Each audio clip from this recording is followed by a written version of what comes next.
കട്ടപ്പന നഗരസഭയിൽ കൗൺസിൽ യോഗം ചേർന്നു. 17 വിഷയങ്ങളാണ് കൗൺസിലിൽ ചർച്ചയായത്. അമൃത് 2.0യുടെ ഭാഗമായി നഗരസഭയിൽ ഓപ്പൺ പാർക്ക് നിർമ്മിക്കുന്നതിനായി തയ്യാറാക്കിയ DPR കൗൺസിൽ യോഗം അംഗീകരിച്ചു. 17 അജണ്ടകൾ ഉൾക്കൊള്ളിച്ചുകൊണ്ടാണ് കൗൺസിൽ യോഗം ചേർന്നത്. 2025-26 വാർഷിക പദ്ധതി സ്പില്ലോവർ പദ്ധതികൾ കൂടി ഉൾപ്പെടുത്തി പരിഷ്കരിക്കുന്നത് സംബന്ധിച്ച ചർച്ചകൾ ഉയർന്നു. PMAY ഭവന നിർമ്മാണം പൂർത്തിയാകാത്തത് സംബന്ധിച്ചും എസ്റ്റിമേറ്റ് ഡിവിഷൻ ചെയ്യുന്നത് സംബന്ധിച്ചും വിവിധ ക്ഷേമ പെൻഷനുകൾ അംഗീകരിക്കുന്നത് സംബന്ധിച്ചും ചർച്ചകൾ ഉയർന്നു.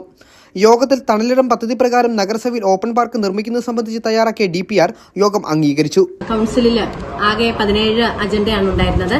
അതിനകത്ത് നമ്മളെ സംബന്ധിച്ചിടത്തോളം അല്ലെങ്കിൽ ഞങ്ങളുടെ ഈ ഭരണസമിതിയെ സംബന്ധിച്ചിടത്തോളം ഞങ്ങൾക്ക് തണലിടം കൊണ്ടുവരിക എന്നുള്ളത് ഞങ്ങളുടെ ഈ ഒരു കൗൺസിലിൽ ഞങ്ങളുടെ ഭരണസമിതിക്ക് ഒരു എന്താ പറയുക നല്ലൊരു സ്വപ്നമായിരുന്നു. ആ സ്വപ്നം സാക്ഷാത്കരിക്കുക എന്നുള്ളതാണ് ഞങ്ങളുടെ ഓരോരുത്തരുടെയും താല്പര്യം. അതനുസരിച്ച് നമ്മൾ ഏതായാലും ഈ പ്രാവശ്യത്തെ DPR അത് അംഗീകരിച്ചിട്ടുണ്ട്. കട്ടപ്പന നഗരസഭ കൃഷിഭവന് കെട്ടിടം നിർമ്മിക്കുന്നതിന് ഉചിതമായ സ്ഥലം അനുവദിച്ചു നൽകുന്നത് സംബന്ധിച്ചും Kattappana government tribal higher secondary സ്കൂളിന് പിൻഭാഗത്ത് അപകട ഭീഷണിയായി നിലകൊള്ളുന്ന മൺഭിത്തി കെട്ടി സംരക്ഷിക്കുന്നതിന് വേണ്ട തീരുമാനങ്ങളും ചർച്ചയായി.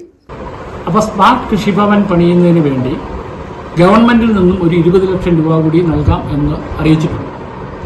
അങ്ങനെ 35 ലക്ഷം രൂപയ്ക്ക് മനോഹരമായ കൃഷിഭവൻ, സ്മാർട്ട് കൃഷിഭവൻ നമുക്ക് പണിയത്തക്ക രൂപത്തിൽ ഉള്ള സംവിധാനങ്ങളാണ് ഒരുക്കുന്നത്. കട്ടപ്പന ട്രൈബൽ സ്കൂളിന്റെ പുറകുവശത്ത് മണ്ണിടിഞ്ഞ് വലിയ ഭൂസന്ധിയായി കിടക്കുക. അത് കുറച്ച് കാലമായി നിൽക്കുന്നു. ഇത് ഫ്ലഡിൽ പെടുത്തി സഹായം അഭ്യർത്ഥിച്ചുകൊണ്ട് ജില്ലാ കളക്ടർക്ക് നിവേദനം കൊടുക്കുന്നതിനും അതുവഴി മന്ത്രിക്കും അതുപോലെ MPക്കും കൊടുക്കുന്നതിനും അവരുടെ ഒരു സഹായത്തോടു കൂടി മുനിസിപ്പാലിറ്റിയുടെ സഹായത്തോടു കൂടി പണി പൂർത്തീകരിക്കത്തക്ക രൂപത്തിൽ സമയബന്ധിതമായി കാര്യങ്ങൾ ചെയ്യുന്നതിന് തീരുമാനിച്ചിട്ടുണ്ട്.